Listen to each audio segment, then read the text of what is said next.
know betrayal? Let me tell you the craziest story that I have ever heard and seen when it comes to betrayal. So this couple comes to the hospital. They've been married for 20 years. The reason they came into the hospital was because the wife knows her husband. She knows his mannerisms, and she starts to notice that something is off. She's like, he's a little more forgetful. He's like, certain little things were just off about him. On top of that, he was losing weight.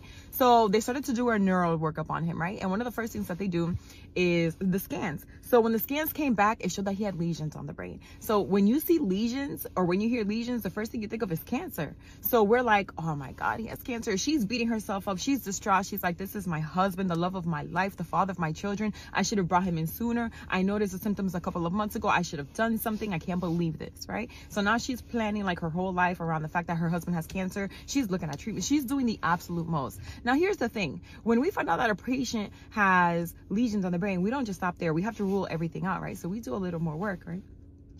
They did the blood work and they find out that this man does not have cancer. This man has AIDS.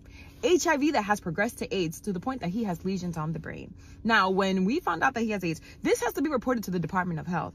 And the Department of Health would contact the person who has the AIDS and will ask them, hey, who have you been sleeping with? Because this is a matter of public safety. We have to notify them. This man had the option to call his wife or to tell his wife in person and let her know, hey, this is what happened. This is what's going on. He did not want to do that. He did not have it in him to break his wife's heart because this woman thinks that this man has cancer, right? She is distraught. She doesn't know that he cheated on her and he has AIDS. So he decides not to tell her the news, right? He decides to let the Department of Health do that. So I guess they asked him, hey, give us a list of the people that you slept with. Obviously her name is on there. They call her and this woman comes to the hospital the next day and she is ripping him a new one. She is distraught. I mean, she is going in on him as she should. They were married for 20 years. You know what type of betrayal that is?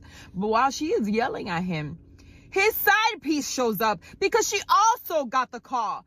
His active side piece.